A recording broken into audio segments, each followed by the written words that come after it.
மனோஜோட divorce case கோர்ட்ல hearing வருது. மீனா வித்யா கிட்ட எப்படியோ பேசி கன்வின்ஸ் பண்ணி கோர்ட்டுக்கு கூட்டு வராங்க. இங்க வித்யாவ பார்த்ததும் ரோஹிணி எனக்கு எதிராவே சாட்சி சொல்ல வந்துட்டியா? அப்படின்னு கேட்குறாங்க. உண்மை எந்த பக்கமோ அந்த பக்கம் தான் நான் நிப்பேன். அப்படின்னு வித்யா சொல்லிக்கிட்டு இருக்காங்க. இந்த நேரத்துல வக்கீல் இந்த இருக்காங்களே வித்யா, இவங்க ரோஹிணியோட ரொம்ப க்ளோஸ் ஃப்ரெண்ட். இவங்க பிஹேவியர் சரியில்லாததுனால தான் இவங்கள விட்டு விலகிட்டாங்க. இவங்கள பத்தி எல்லாமே சொல்லுவாங்க அப்படின்ட்டு வக்கீல் சொல்றாங்க. உடனே ஜட்ஜ் இருந்துட்டு வித்யா உங்களுக்கு எப்படி ரோஹிணிய தெரியும்? எதனால நீங்க வந்து அவங்கள விட்டு விலகுனீங்க?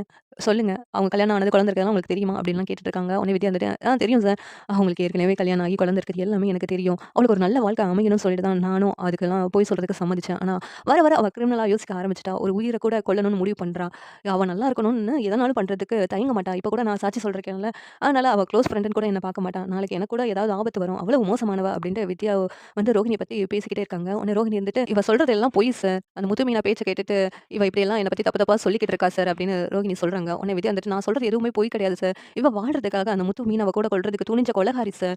இவ என்ன கூட ஏதாவது பண்றதுக்கு வாய்ப்பு இருக்குன்னு சொல்லி தான் இவ ஃப்ரெண்ட்ஷிப்ப விட்டே நான் விலகிட்டேன் அப்படின்னு வித்யா சொல்றாங்க. உடனே ஒரு ஜட்ஜ் இருந்துகிட்டு, என்னம்மா அந்த பொண்ணு சொல்றதெல்லாம் உண்மையா? அப்படிங்கிறாங்க. ரோஹிணி வந்துட்டு, இல்ல சார். எல்லாரும் எனக்கு எதிரா இப்படி கிளம்பி பொய் சொல்றாங்க சார் அப்படின்னு ரோஹிணி சொல்லிட்டு இருக்காங்க. அந்த நேரத்துல தினேஷ் வராங்க. வந்து நான் உண்மைய சொல்றேன் சார். இவள பத்தி எல்லாம் உண்மை அப்படிங்கிறாங்க. உடனே நீங்க யாரு அப்படின்னு சொல்லி கேட்கும்போது, நான் தான் தினேஷ்.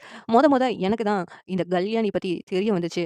அதனால எனக்கு பணம் தேவைங்கிற போதெல்லாம் இந்த கல்யாணிய மிரட்டி உண்மைய வெளியில சொல்லிடுவேன்னு சொல்லிட்டு பிளாக்மெயில் பண்ணி பணம் வாங்கிட்டு இருந்தேன். அப்பதான் தெரிஞ்சுச்சு இந்த சிட்டிக்கும், இந்த ரோஹிணிக்கும் லிங்க் இருக்கிறதெல்லாம். இந்த சிட்டி கிட்ட வச்சு சொல்லி இந்த முத்துவையும், மீனாவையும் பழி வாங்குறதுக்கு பல தில்லாலங்கடி வேலையெல்லாம் இந்த ரோஹிணி பண்ணதெல்லாம் எனக்கு தெரியும் சார். அப்படின்னு தினேஷ் வந்து ரோஹிணி பண்ணது எல்லாத்தையும் சொல்றாங்க. உடனேவும் இது நான் சொல்றதெல்லாம் உண்மைன்னு சொல்லிட்டு இருக்காங்க. உடனே ஜட்ஜ் இருந்துகிட்டு, "என்னம்மா இவ்வளவு கேவலமான வேலையெல்லாம் நீ பண்ணியிருக்க. நீ வெளியில இருக்க வேண்டிய ஆளே கிடையாதும்மா. இந்த பொண்ண பிடிச்சு ஜெயில்ல போடுங்க. இந்த பொண்ணுக்கு டிவோர்ஸும் குடுத்துறலாம்."